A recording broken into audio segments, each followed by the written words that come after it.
Mateo capítulo 22. Hoy estamos continuando la serie que empezamos la semana pasada. Comenzamos esta serie sobre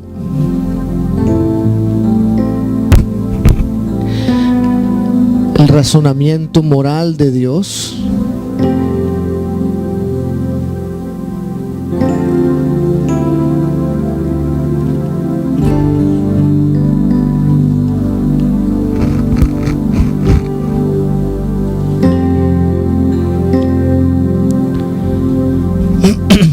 Vamos a leer en Mateo capítulo 22, el versículo 34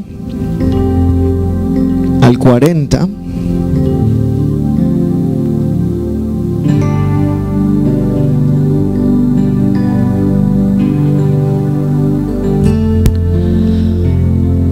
La escritura dice: entonces los fariseos, oyendo que había hecho callar a los saduceos, se juntaron a una. Y uno de ellos, intérprete de la ley, preguntó por tentarle diciendo: Maestro, ¿cuál es el gran mandamiento en la ley? Jesús le dijo: amarás al Señor tu Dios con todo tu corazón, y con toda tu alma y con toda tu mente. Este es el primero y grande mandamiento. Y el segundo es semejante: amarás a tu prójimo como a ti mismo. De estos dos mandamientos depende toda la ley y los profetas. Entonces estamos hablando la semana pasada sobre los 10 mandamientos. Entonces hoy nos vamos a enfocar en los 2 mandamientos. Este es como decir la aplicación de Jesús de los 10 mandamientos. Él está aclarando a la humanidad que los 10 mandamientos se pueden sumarizar a 2 mandamientos. Primero es amar a Dios con todo tu corazón, toda tu alma y toda tu mente. Y el segundo es: amarás a tu prójimo como a ti mismo. Termina diciendo: de estos 2 mandamientos depende toda la ley y los profetas. Pueden sentarse, hermanos y hermanas.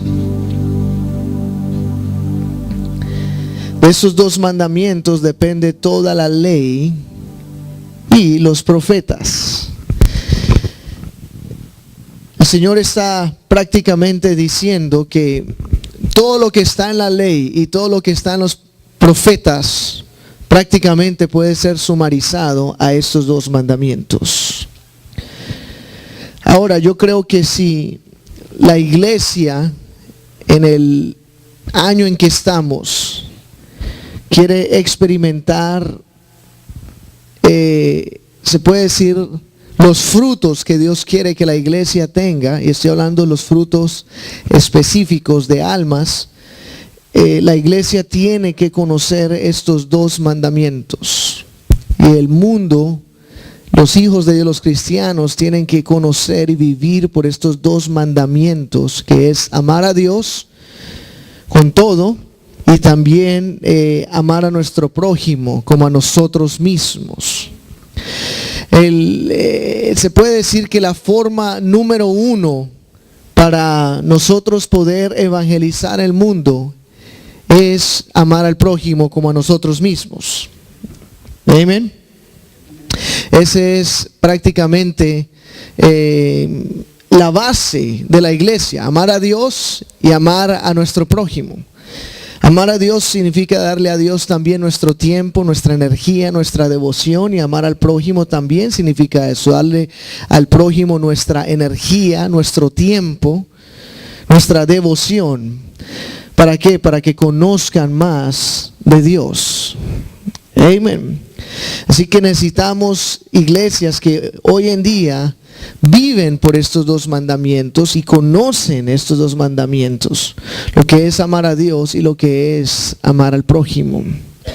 Si amamos al prójimo, vamos a respetar al prójimo, vamos a guiar al prójimo en el camino adecuado, no vamos a pecar en contra de nuestros hermanos y hermanas.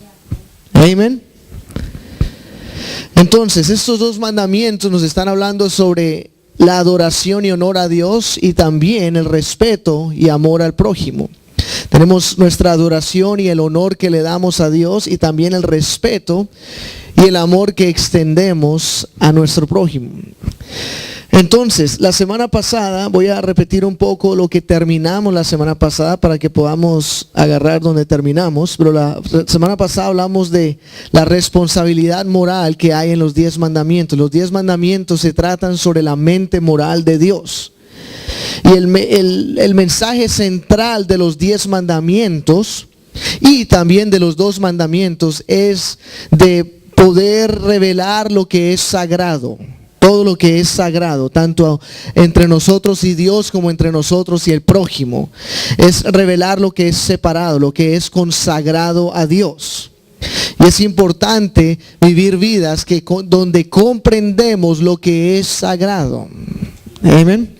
Tenemos que conocer lo que es sagrado y lo que no es sagrado. Y también tenemos que aprender a respetar y tener en reverencia lo que es sagrado. Y hay cosas en la palabra de Dios que son sagradas. Esas cosas están reveladas en los 10 mandamientos. Como dije antes, el matrimonio es una de las cosas que son sagradas delante de Dios. Y es importante que sea sagrado, no solamente en decir de que no estoy teniendo relaciones afuera del matrimonio, sino también en conociendo la importancia de lo que es el respeto y lo que es una relación saludable, obviamente, delante de Dios. ¿Por qué? Porque es sagrado, es algo sagrado. No es algo para jugar con él, no es algo para tratarlo ligeramente. Amén. Es sagrado, es una unión sagrada que Dios nos ha dado a nosotros. Es espiritual. El matrimonio es una unión espiritual. No es solamente la unión de cuerpo, sino que es una unión espiritual. La Biblia habla de la unión que existe espiritualmente en la intimidad y es algo espiritual. Es más, se puede decir, ya que Dios ha abierto la puerta, porque hoy vamos a hablar de un poquito del tema de lo que es la inmoralidad sexual, porque en los 10 mandamientos es importante hablar sobre ese tema, pero el regalo de la intimidad es el regalo sagrado más importante que Dios le ha dado a la humanidad.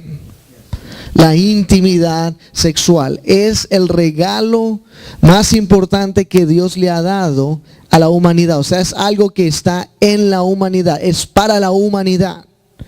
¿Me entiendes? Esto es un regalo para el hombre y la mujer de parte de Dios. Y Dios nos lo dio a nosotros como algo que sagrado. ¿Qué es lo que el mundo hace? El mundo trata de profanar lo que es sagrado. El enemigo trata de profanar lo que Dios nos ha dado como sagrados. Nos lleva a prácticamente ridiculizar lo que es lo sagrado de la unión matrimonial y la intimidad, teniendo relaciones fuera de matrimonio, teniendo relaciones por todo lado, entrando luego en lo que es la homosexualidad y el lesbianismo y todas estas cosas que prácticamente destruyen lo que es sagrado. Amén. Eso está destruyendo algo sagrado. Lo que están haciendo muchos estados de aceptar los matrimonios homosexuales, ¿qué están haciendo? Están rompiendo lo que es sagrado. Están rompiendo lo que es sagrado y va a haber repercusiones en la civilización. Va a haber repercusiones en la sociedad. Por ejemplo, yo le hablé la semana pasada que el estado de la Florida ha aceptado que la iglesia satánica tenga su display de Navidad en el Capitol del estado de la Florida. Ok, nosotros podíamos verlo de un punto de vista, ok, bueno, es nuestra iglesia, es el gobierno, derechos para todos, está bien. Pero tenemos que darnos cuenta de que hay una diferencia entre el cristianismo a el satanismo.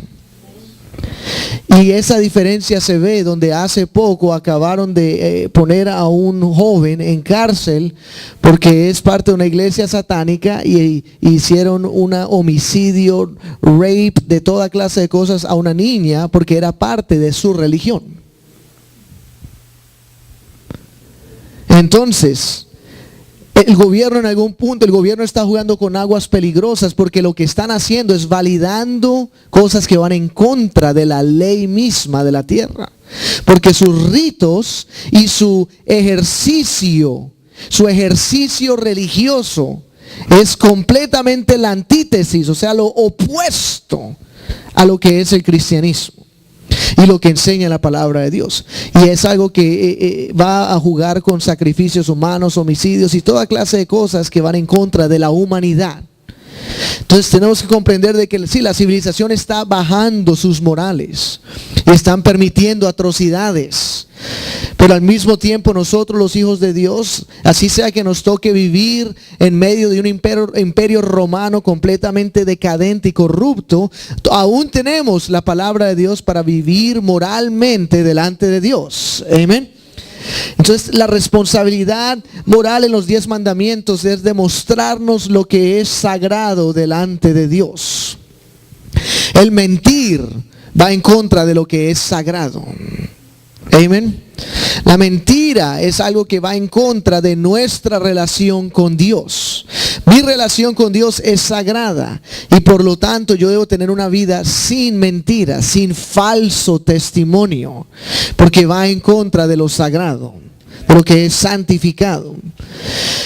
Ahora, también como dije la semana pasada, el problema en la humanidad que tenemos hoy en día es de que tenemos un problema de placer. La gente no sabe cómo vivir placeres santificados o cosas que nos refrescan, sino que la gente constantemente está entreteniendo apetitos sexuales desordenados, apetitos desordenados en la tierra que están yendo en contra de lo que es sagrado delante de Dios.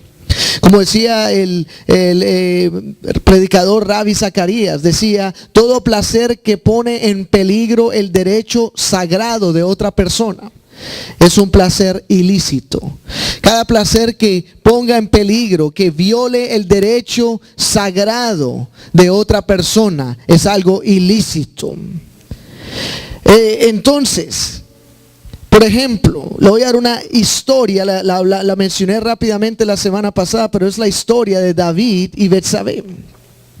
David, en vez de salir a la guerra, decidió, está en 2 Samuel 11, toda la historia, decidió quedarse y vio desde su azotea, vio a esta mujer, Betsabé, y la vio y tuvo deseo de ella, la codició. Y por lo tanto él decide llamar a ella a su dominio, a su reino. Cuando uno está empezando a hacer cosas inmorales, van a haber campanas que van a sonar. Si uno es un hijo de Dios, si uno es temeroso de Dios, van a haber campanas, van a haber banderas rojas que Dios va a poner. Amén. ¿Para qué? Para prevenirnos. La misma palabra dice que con la tentación siempre viene la puerta de escape. La primera, se puede decir la primera campana o la primera bandera roja está en el versículo 3. En el versículo 3, 2 Samuel 11:3, donde dice, entró David a preguntar por aquella mujer y le dijeron, aquella es Betsabé, hija de Eliam, mujer de Urías Eteo. Me gusta como lo dice la ESV lo pone como una pregunta. ¿No es aquella Betsabé, hija de Eliam, mujer de Urías el Eteo? Como una pregunta al rey David, diciendo, no te das cuenta que esta mujer es hija de este soldado que es casada. Fue la primera bandera que él decidió ignorar. Porque dice, y envió David mensajeros y la tomó y vino a él, ella a él, y él durmió con ella. Entonces ella luego concibió y le mandó a decir a David que estaba encinta. Entonces de ahí en adelante, en los próximos versículos, David ya va ahora a emprender un plan de cómo esconder este problema, de cómo mentir, cómo empezar a distorsionar todo para que nadie se dé cuenta de su mal. Y entonces David envía a decir a Joab, a su general, le dice: envía a Urías el Eteo, envíalo a mi casa, quiero hablar con él. Y entonces el plan de David era que Urías viniera a casa y que estuviera con su esposa. Y entonces, de esa manera, el bebé que nacía, y todo el mundo iba a pensar que era de Urías el Eteo. Entonces ese era su plan: mándame a Urías. Lo mandaron, estuvo con David en el templo, en el castillo, perdón, en la casa de él. Y luego él le manda a su casa, le dice: ok, vete a tu casa. Y es obviamente, después de estar en viaje por meses, va a ir a su casa y va a tener intimidad con su esposa. Entonces era un plan perfecto. Problemas de que Urías se quedó en la puerta del castillo del rey. Y le dijo a David: ¿cómo puedo ir yo a mi casa a estar con mi esposa sabiendo que mis compatriotas están en guerra ahora? No puedo hacer eso.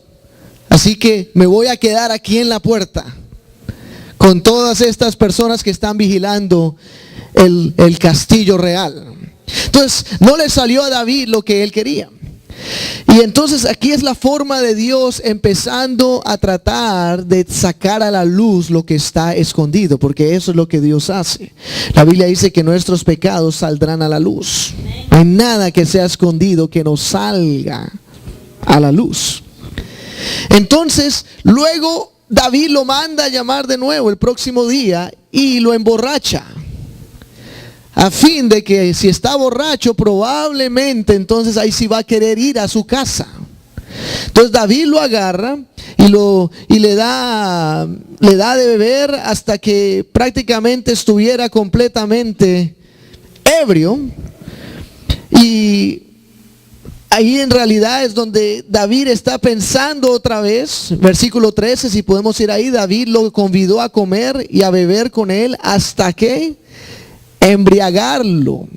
Y él salió a la tarde a dormir en su cama con los siervos de su señor, mas no descendió a su casa.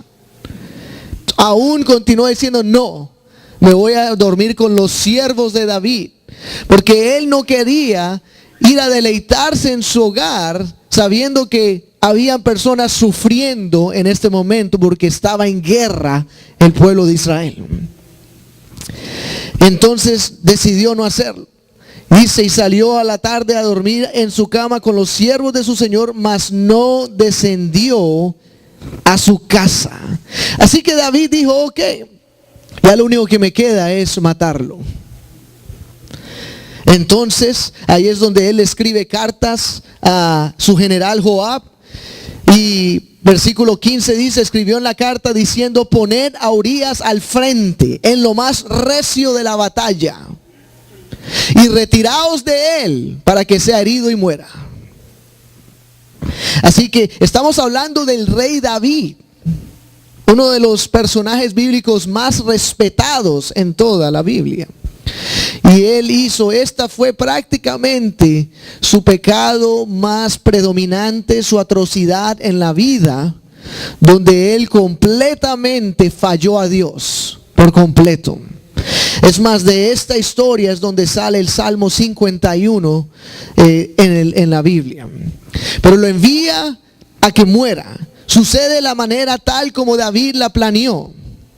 Y luego leemos más adelante que cuando la mujer escucha las noticias de su esposa ha muerto, hizo duelo por su marido, y luego David la trajo a su casa y se casó con ella. Pero es increíble el versículo 27, al final del versículo 27 dice: mas esto que David había hecho fue desagradable ante los ojos de Jehová. Fue desagradable ante los ojos de Jehová. Y entonces, en el primer versículo del siguiente capítulo, el Señor viene a intervenir. Como decirle a David, creías que esto iba a quedar secreto, ¿no? Ya estás casado, todo está bien, hubo fiesta. Jehová envió a Natán a David y viniendo a él le dijo. Entonces Natán vino a darle una historia bonita a David. Había dos hombres en una ciudad, el uno rico y el otro pobre. El rico tenía numerosas ovejas y vacas, pero el pobre no tenía más que una sola corderita que él había comprado y criado y que había crecido con él y con sus hijos juntamente, comiendo de su bocado y bebiendo de su vaso y durmiendo en su seno, y la tenía como una hija. Y vino uno de camino al hombre rico. Y éste no quiso tomar de sus ovejas y de sus vacas para guisar para el caminante, o sea, una visita que había venido al hombre rico, sino que tomó la oveja de aquel hombre pobre y la preparó para aquel que había venido a él. Entonces se encendió el furor de David en gran manera. Mira lo que dice David.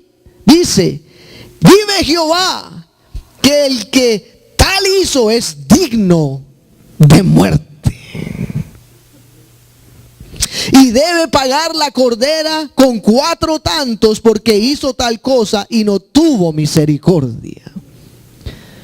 Entonces dijo Natán a David: tú eres aquel hombre. Tú eres aquel hombre, David. Entonces, en este momento, David va a ser probado en su carácter. Ya pecó, ya manifestó su perversidad. Pero tenemos que comprender que la Biblia dice que Dios es grande en misericordia. Sus misericordias son nuevas cada mañana. Si nosotros no somos restaurados, no es porque falta la misericordia de Dios, sino que porque falta un corazón contrito y humillado. Porque falta un corazón que pueda aceptar nuestros errores. Porque este es el rey David. ¿Sabe qué hubiera podido hacer David? David hubiera podido llamar a sus oficiales y decir: agarren a Natán, corten la cabeza. No quiero escuchar esto. Eso es lo que hizo Acab, el esposo de Jezabel. Mataron profetas a diestra y siniestra. ¿Por qué? Porque no profetizaban bien, porque no profetizaban lo que les gustaba. Así que llegó Natán y el corazón de David fue probado. ¿Por qué? Porque ahí dice, entonces, versículo 13, entonces dijo David a Natán. Mira lo que dice David a Natán: pequé contra Jehová. Y Natán dijo a David: también Jehová ha remitido tu pecado, no morirás. Fue instantánea la redención del Señor, aunque hubo todavía repercusiones. ¿Sabes por qué? Porque primero hubo una profecía. La profecía es de que de la casa de David se iba a levantar guerra contra él. Y eso se cumplió con su hijo Absalón, que trató de matar a su padre, tomar sus esposas, quitarle el reino por completo. Y segundo, el profeta le dijo a David: y el niño que va a nacer morirá.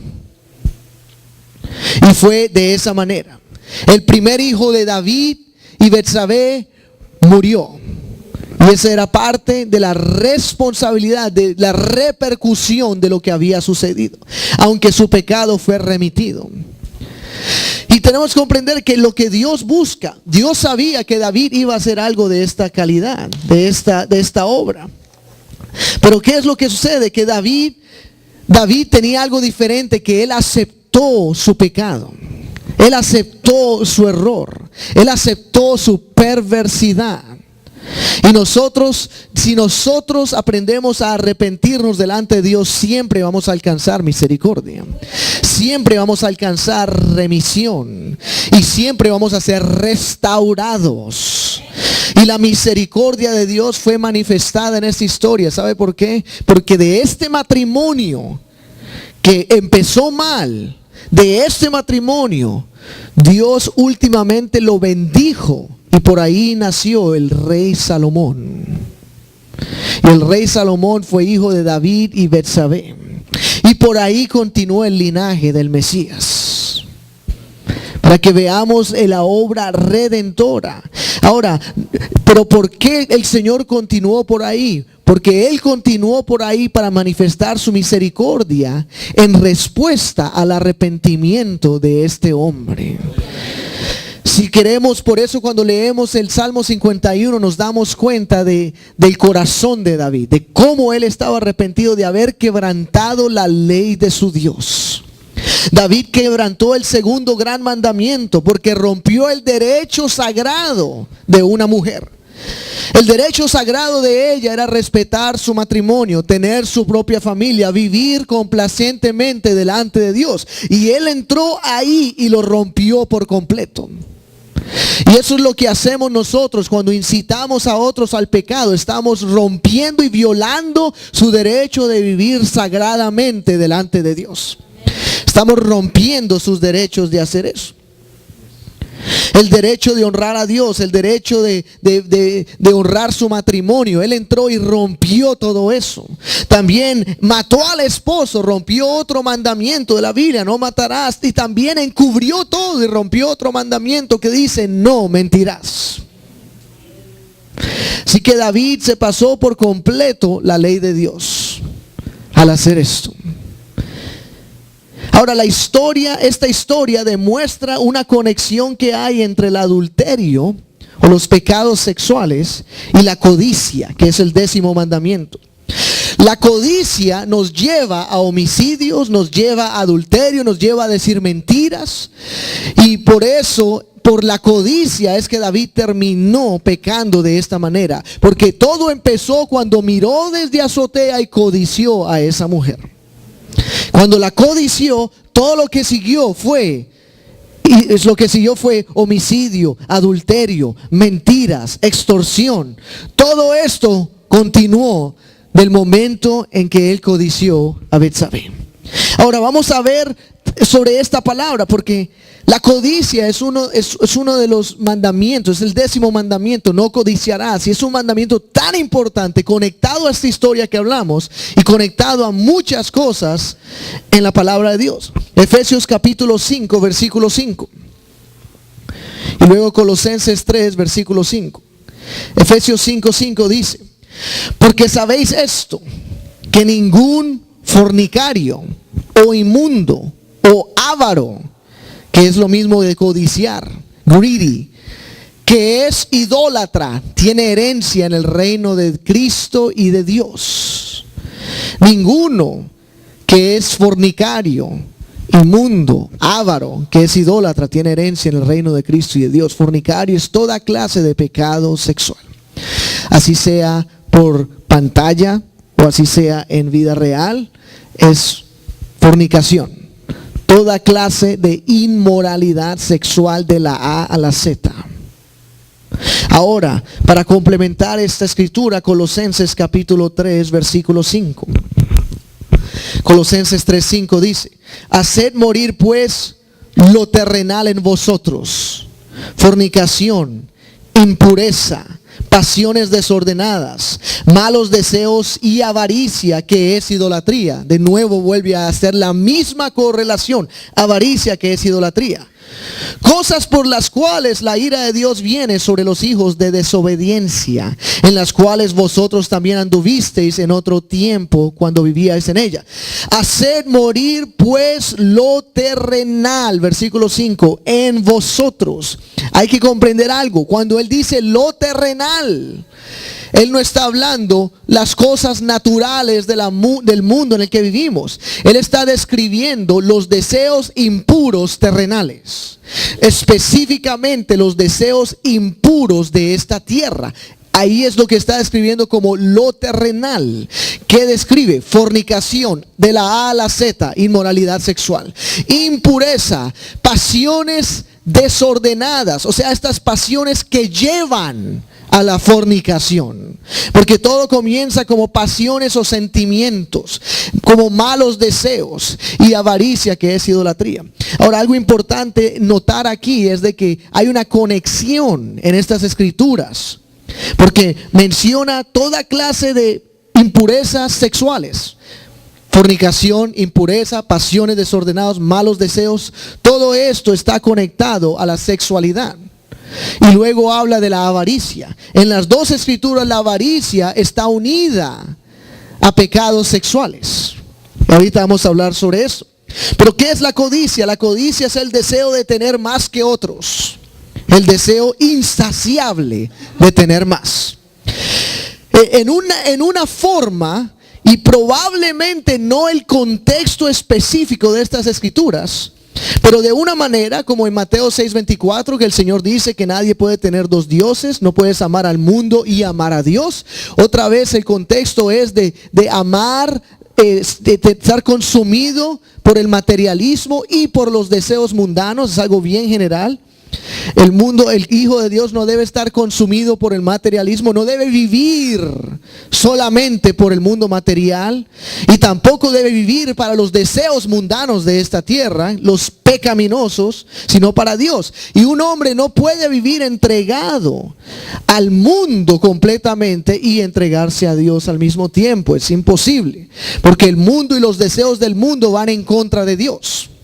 Van en contra de Dios. Así que Él nos llama a santificarnos de estos deseos. El vivir por materialismo y por consiguiente adorar a este mundo más que Dios. Cuando empezamos a adorar el materialismo más que a Dios, vivir por esto, toda nuestra vida está enfocada en abastecer para nosotros. Y no tenemos un enfoque del más allá que este mundo. Ese es el enfoque que debemos tener, el más allá que este mundo. Amén.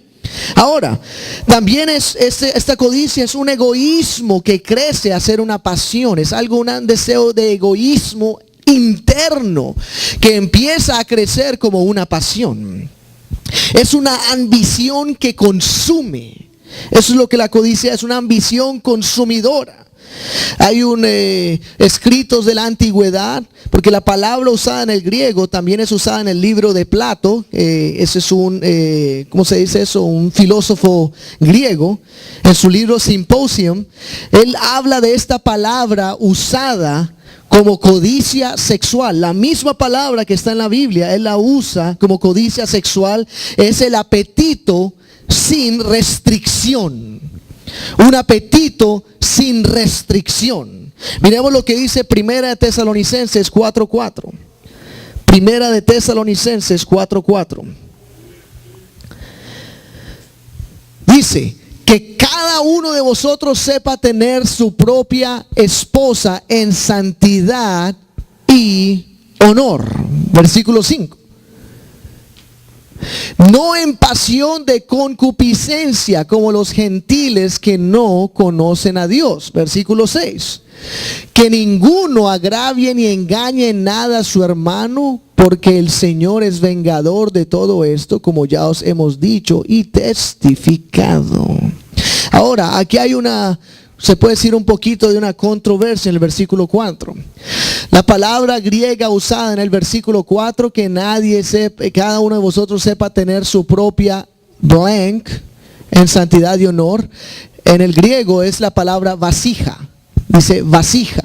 Entonces hay traducciones que ponen esposa, hay traducciones que ponen vasija. Y el contexto probablemente más bíblico está hablando de nuestro propio templo, de nuestra propia vasija, en santidad y honor, porque más adelante menciona al hermano. O sea, hablando del prójimo.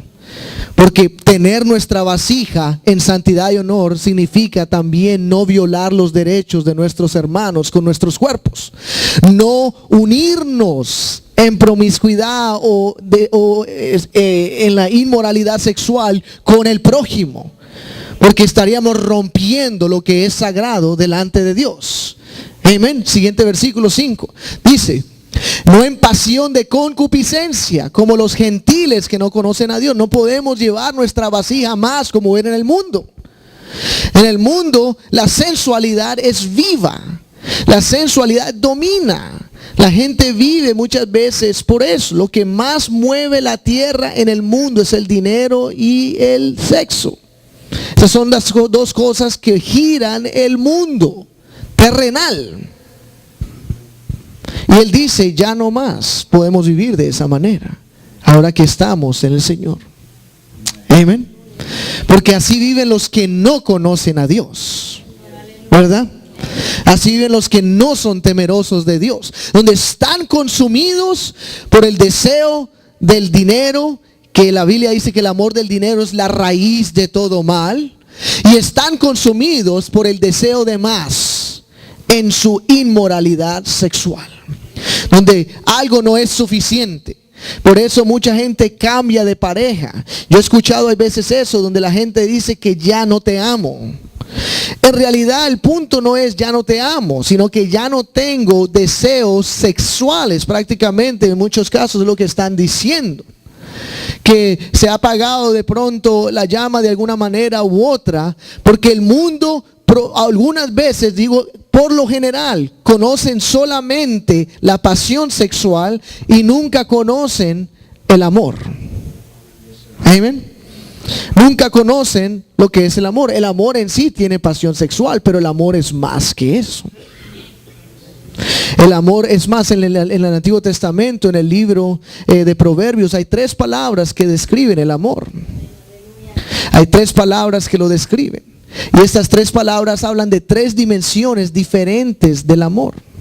3 diferentes niveles del amor. Uno de ellos es el fuego, otro de ellos es la amistad y así. Entonces son diferentes niveles. El mundo nada más conoce lo que es, se puede decir, la carnalidad en el amor, el deseo sexual, y el mundo fluye mucho. Las personas pecaminosas fluyen mucho por eso. Yo sé, porque yo viví en el mundo, en mis amigos, en mi contorno, y esa es una de las formas como fluye todo. Y la gente hoy en día es así, cambia de aquí para allá, saltan de aquí para allá, tal como la palabra dice, que se dan en casamientos. Lo que la palabra está diciendo es que entran en relaciones al azar por todo lugar, que esa es una de las señales de la venida del Señor, de que van a casarse y darse en casamientos. O sea que van a simplemente, así sea casarse o no, pero van a unirse en intimidad aquí, por allá, por allá, por allá, por allá. ¿Por qué? Porque hay codicia, porque hay avaricia, porque hay un apetito sin restricción. Estos son los deseos ilícitos que se están mencionando aquí. Deseos que violan los derechos sagrados de otras personas. Amén. Ahora, un escritor dijo, debemos ponerle fin al uso de cualquier parte de nuestro cuerpo para propósitos mundanos o inmorales. Tenemos que ponerle fin al uso de cualquier parte de nuestro cuerpo para propósitos mundanos o inmorales. Tenemos que frenarlo, así sea nuestra mente, así sea nuestros ojos, así sea nuestras manos, lo que sea, hay que ponerle fin. Es más, vamos a leerlo como el Señor Jesús lo puso. Mateo capítulo 5, versículo 29. Mateo 5, 29. La escritura dice, por tanto, si tu ojo derecho te es ocasión de caer, sácalo y échalo de ti. Pues mejor te es que se pierda uno de tus miembros y no que todo tu cuerpo sea echado al infierno. Versículo 30. Y si tu mano derecha te es ocasión de caer, córtala y échala de ti. Pues mejor te es que se pierda uno de tus miembros y no que todo tu cuerpo sea echado al infierno.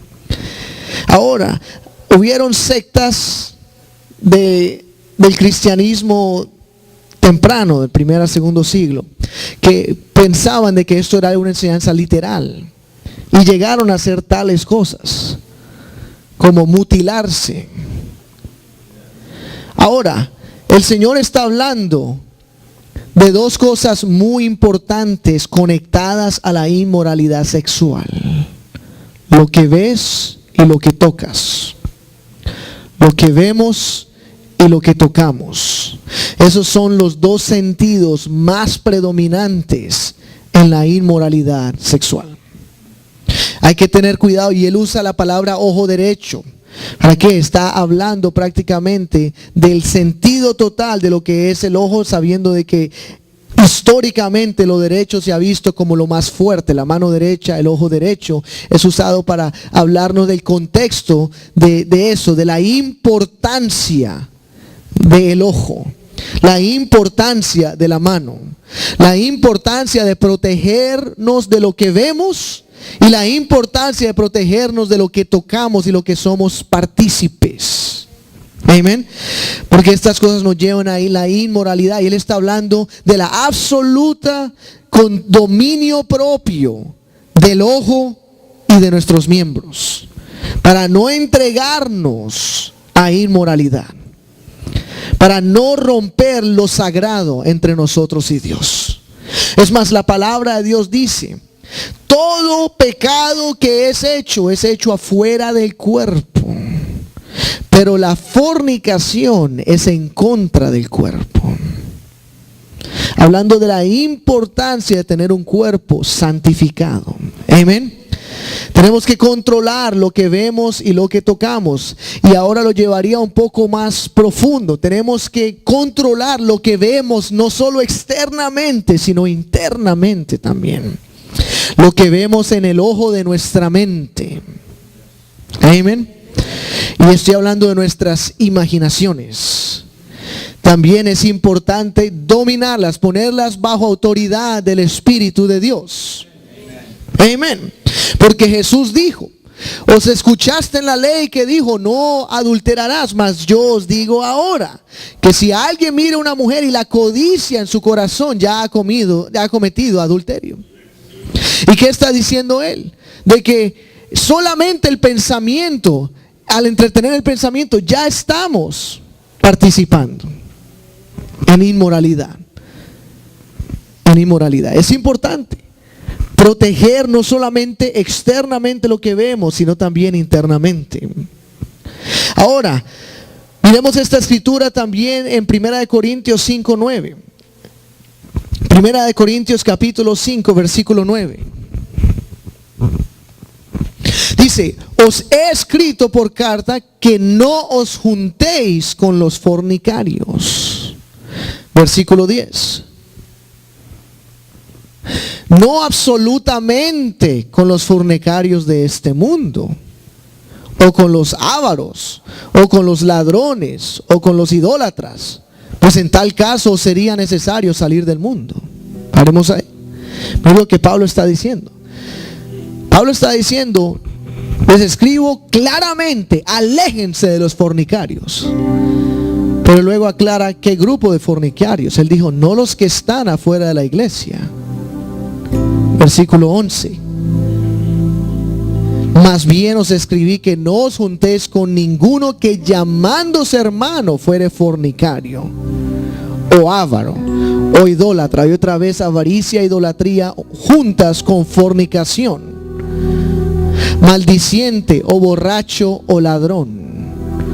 Con el tal ni aún comáis. Porque la importancia de la iglesia primitiva era la confraternidad. Estaban diciendo: tengan cuidado, tengan más cuidado en la iglesia que afuera de la iglesia. Afuera de la iglesia sabemos que no conocen a Dios. Y él dijo: no estoy diciendo que no se junten con los fornicarios de afuera, tienen que juntarse, porque entonces les tocaría irse del mundo. Les tocaría vivir aislados completamente de la civilización. Nuestros vecinos pueden que sean fornicarios, pueden que sean borrachos, pueden que sean ávaros, idólatras, puede que exista, pero en nosotros, entre nosotros, no debe existir. Amén. Estas cosas. Entonces él no está aquí hablando de juzgar a una persona, no, está diciendo: ten cuidado, porque es diferente cuando alguien se quiere llamar hijo de Dios. Amén. Y aún continuar en estas cosas, especialmente lo que está diciendo. Versículo 12. Porque ¿qué razón tendría yo para juzgar a los que están afuera? ¿No juzgáis vosotros a los que están adentro? Versículo 13. Porque a los que están afuera Dios juzgará. Quitad pues a ese perverso de entre vosotros. Pablo está hablando de un caso específico que había en la iglesia de fornicación. Entonces tenemos que tener cuidado, es de que Dios nos llama a nosotros a vivir en santidad y pureza. Cuando nosotros hablamos de vivir en santidad, estamos hablando de la santidad del templo, que estamos alejados de toda fornicación, de toda inmundicia, de toda avaricia o codicia, que es idolatría.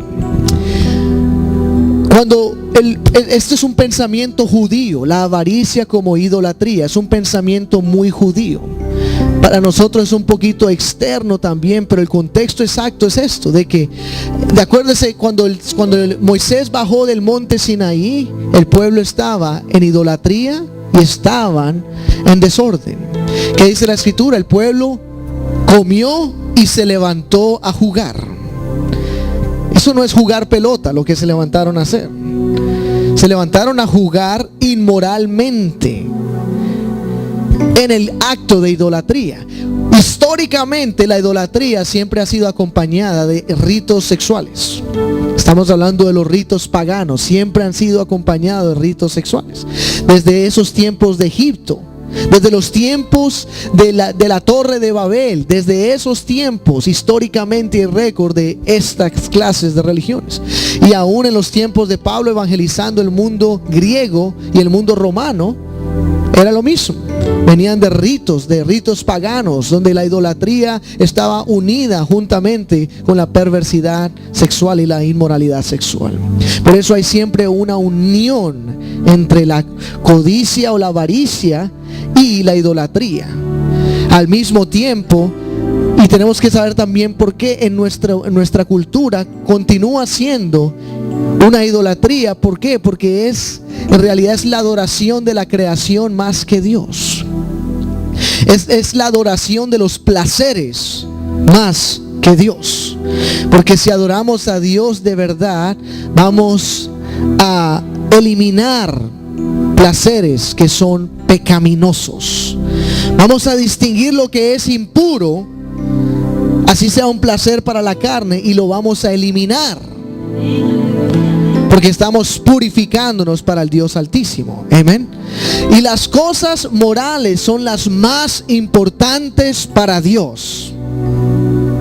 Las cosas morales son las más importantes para Dios. Por eso están escritas en los 10 mandamientos. Es la mente moral de Dios revelada al hombre. Dios desea que nuestros templos sean puros. Amén. Puros para adorarlo a Él, separados de la inmundicia, las pasiones desordenadas, la inmoralidad sexual, la fornicación, el adulterio y todas estas cosas que van en contra de Dios. Eso es lo más importante para Dios.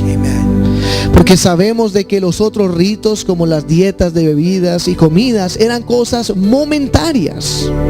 No eran cosas que iban a perdurar para siempre, eran momentáneas. ¿Hasta qué? Hasta que se revelara el pacto de Jesús. Hasta ese entonces, eso es lo que nos dice la palabra en el libro de Hebreos, hasta la reformación. El libro de Hebreos dice que estas cosas iban a funcionar hasta la reformación. Y la reformación vino en Cristo Jesús, donde ya conocimos aún más profundamente la mente moral de Dios, lo que agrada a Dios y lo que no agrada a Dios. Y es por esta razón de que conocemos lo que es sagrado a Dios, en que nosotros también nos protegemos a nuestro prójimo, tanto hombres como mujeres, en la forma como nos hablamos unos a otros, en la clase de relaciones que tenemos unos con otros. Amén. Relaciones santificadas, conversaciones santificadas, sin innuendos ni cosas que provoquen la carne. Amén. No provocamos la carne en conversaciones, no provocamos la carne en juego, no debemos provocar la carne tampoco en nuestro aspecto, en esta tierra. Por eso caminamos de cierta manera. ¿Para qué? El propósito es la decencia, para no provocar la carne. Amén. Para ser decentes delante del Dios que servimos. No debemos estar aquí para tentar a nuestro prójimo. Amén. Porque al mismo tiempo, y lo que la gente no comprende, a veces la gente no comprende la conexión que hay entre la idolatría y la sexualidad. Porque una persona que su propósito es verse de una manera para ser alabada o alabado, estamos generando ese mismo expectativa de idolatría, donde el propósito es tentar, el propósito es ser provocativos, el propósito es apelar a la carne con el propósito de adoración al cuerpo. Amén. Y la adoración al cuerpo es idolatría. Es la adoración de la criatura más que el creador. Entonces, ¿qué hacemos? Tratamos de vivir decentemente en nuestra tierra. Amén. Para no afectar los derechos sagrados del prójimo. ¿Por qué? Porque es el segundo mandamiento. Amemos al prójimo como a nosotros mismos. Porque amo al prójimo, no quiero tentar al prójimo. Porque amo al prójimo, no quiero hacer caer al prójimo. Amén. Porque amo al prójimo, no quiero robar al prójimo. Porque amo al prójimo, no quiero mentir al prójimo. Porque amo al prójimo, no quiero codiciar lo de mi prójimo. ¿Por qué? Porque amo al prójimo. Porque amo a Dios. Voy a adorarlo a Él sobre todas las cosas.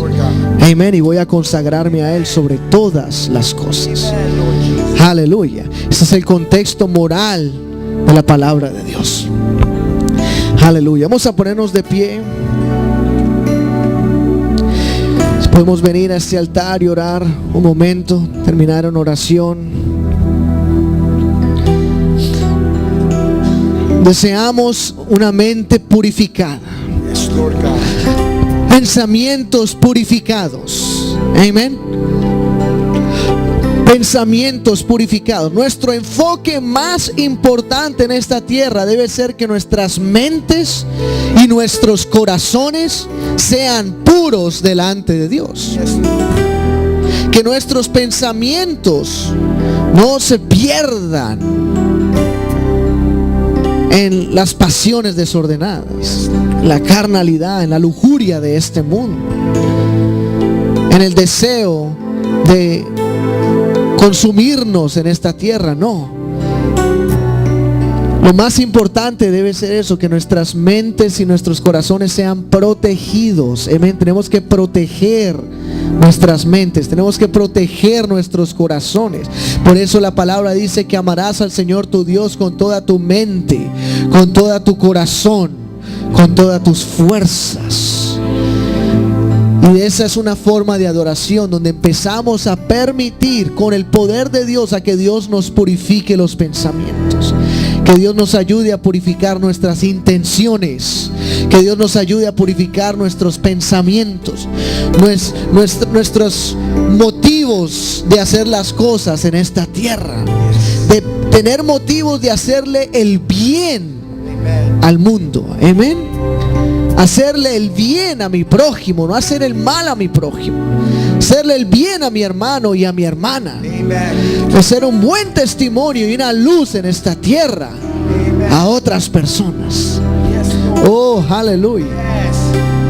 Y que el mundo pueda ver nuestras buenas obras. Yo sé que a veces nos hemos fortalecido y profesionalizado en que el mundo nos vea como nos vemos. Pero no es solo eso, tenemos que el mundo vea nuestras buenas obras. Que el mundo vea nuestras palabras, que el mundo vea una diferencia en la forma como reaccionamos, como actuamos, como obramos en público, en otros lugares. Eso es lo que el mundo necesita para poder ver la luz del Señor Jesús en esta tierra. Aleluya. Gloria al Señor. Vamos a orar esta noche y pedirle al Señor que nos ayude a que esta palabra, que su mente moral esté en nosotros. Su palabra dice: en los últimos días voy a poner mis leyes en las tablas de vuestros corazones. Tu ley, Señor, tu ley moral que esté en nuestros corazones. Aleluya. Seamos santificados también internamente, nuestros pensamientos, palabras, obras, acciones, en el nombre de Jesús. Aleluya. Vamos a orar un momento en esta noche en el nombre de Jesús. Aleluya, Señor.